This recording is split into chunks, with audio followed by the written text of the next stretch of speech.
अध्यक्षपदाची तुम्ही भाजपचे उमेदवार आहे, काय बोलाल तुम्ही? तुमसरमध्ये मागच्या 5 वर्ष मी नगराध्यक्ष होतो. 2017 ते 22 भरपूर मोठ्या प्रमाणामध्ये विकासाचे कामं तुमसर शहरामध्ये केलं. तेव्हा मुख्यमंत्री 2.5 वर्ष आदरणीय देवेंद्रजी फडणवीस साहेब होते.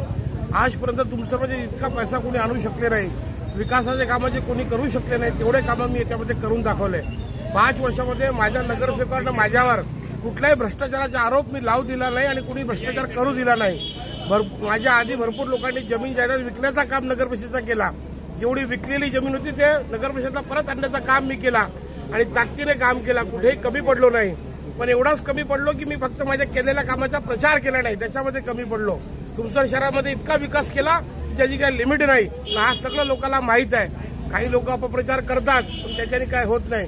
100% मला विश्वास आहे येणाऱ्या काळामध्ये 2 तारखेला जे मतदान होणार आणि 3 तारखेला जे रिझल्ट येईल त्याच्यामध्ये मी आणि माझे 25 नगरसेवक भारतीय जनता पार्टीचे हे ताकदीने निवडून येतील असा मी तुम्हाला ग्वाही देतो. काय मुद्दे राहणार आहे निवडणुकीत? 100% सगळं शिक्षण क्षेत्रातले मुद्दे राहणार आहेत, आरोग्याच्या बद्दल मुद्दे राहणार आहेत, साफसफाईबद्दल मुद्दे राहणार आहेत. सगळं माझा मॅनिफेस्टो तयार आहे.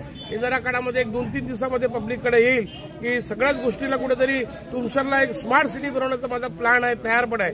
स्वतः मी इंजिनियर आणि माझ्यासोबत पण 4-5 इंजिनियर लढाई देत आहेत आणि सुशिक्षित आणि डोक्यामध्ये प्लॅनिंग असल्यामुळे कुठल्याही स्तरावरचे कामं मी सोडणार नाही. सगळ्या जनतेला त्यांच्या याच्यावर न्याय खरा उतरणार. घमासान आहे, मित्रपक्ष निवडणूक लढतायत. नाही, काही घमासान मला वाटत नाही. भारतीय जनता पार्टी ताकदीने मैदानामध्ये आहे आणि 100% निवडणूक मोठ्या मताधिकाऱ्याने निवडून येणार हा माझा विश्वास आहे. मध्यंतरी नाराजी नाट्य झालं होतं, आपण राजीनामा सादर केला होता म्हणून मतदार संभ्रमात काय बोला?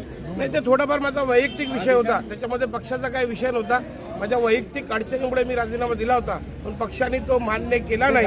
पक्षाने परत मला उमेदवारी दिली आणि तुम्हालाच लढावं लागते, तुमच्या लेवलचा कुठलाही उमेदवार इथे नाही म्हणून पक्ष तुमचा राजीनामा नामंजूर करतो आणि आपण मैदानात उतरा आणि लढाई लढा अशा प्रकारचा आदेश आल्यानंतर मी फक्त माझ्या पदाचा राजीनामा दिला होता, पक्षाचा राजीनामा नव्हता दिला.